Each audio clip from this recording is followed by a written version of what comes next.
Здравейте!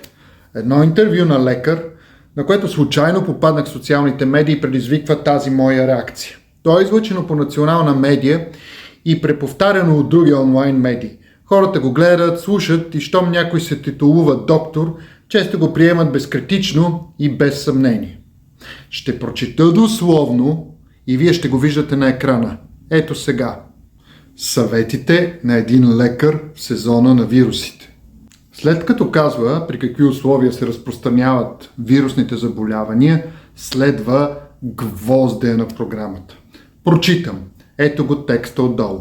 Според лекаря, приемат на определени храни няма да повлияе на симптомите ни или да ни предпази от нещо. Единственият начин за превенция на такъв тип заболявания остават вакцинациите, твърди доктор Вълков. Уау!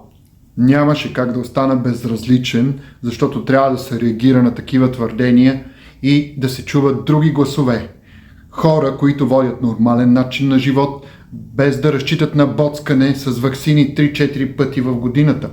Още повече, че аз живея по този начин повече от 15 години.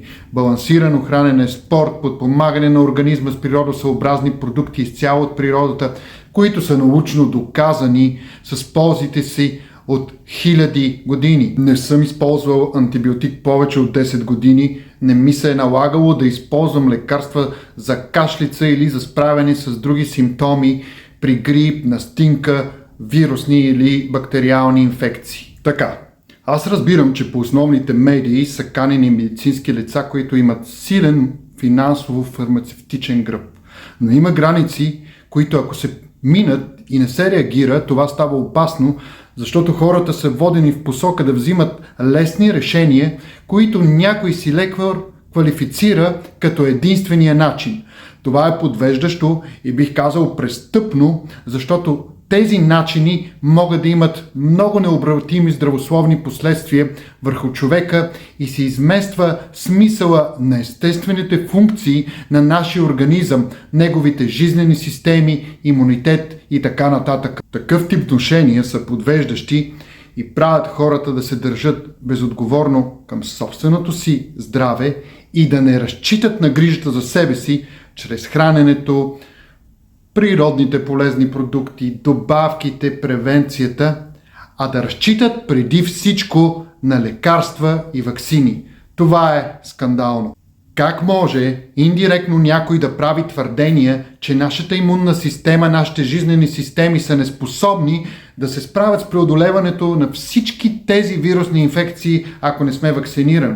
Нима правилното балансирано хранене, ползването на толкова много дарове от природата, с които сме заобиколени, не са важни за функционирането, снабдяването и превенцията на всичките ни жизнени системи, включително и на имунната ни система? Нима нашия организъм, който е изминал толкова различни еволюционни процеси и се е адаптирал във времето, не е доказателството за неговата интелигентност?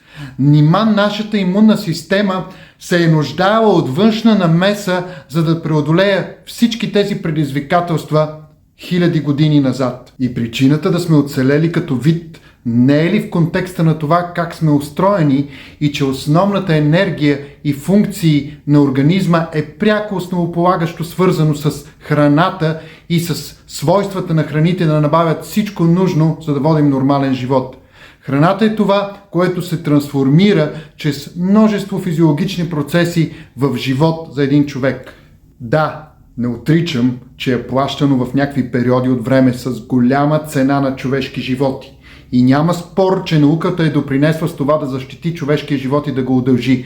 Но е факт, че нашите жизнени системи и в частност имунната ни система е преодоляла и се адаптирала, като през всички векове е създала своите усъвършенствани еволюционни програми как да се справя с едно или друго предизвикателство. Един прост факт, за който не ти трябва никаква научна степен, а елементарна интелигентност е, че когато се грижиш за себе си, когато се храниш правилно, когато вкарваш тези природосъобразни неща в организма си, тогава той функционира с според всички тези процеси, които се случват в нашите жизнени системи. Когато човек има отношение към себе си и обръща значимо внимание на начина си на хранене, на това какво си добавя поради липсите в преработените храни, това е факт в съвременния свят. Това какъв стил на живот живее, дали спортува, дали пуши или пък злоупотребява с алкохол или други субстанции, всичко това определя качеството на живота и това е лична отговорност и избор. Аз водя един балансиран начин на живот. Храня се балансирано, без да изпадам в крайности. Използвам най-добрите ценни дарове от природата, да си добавям всичко, което ми е нужно, за да съм здрав и организма ми да е снабден и се чувствам страхотно. Ако ви е направило това видео впечатление и ви е интересно, напишете съобщение, нека да стане дискусия. Напишете ми имейл. Моят телефон е там в профила.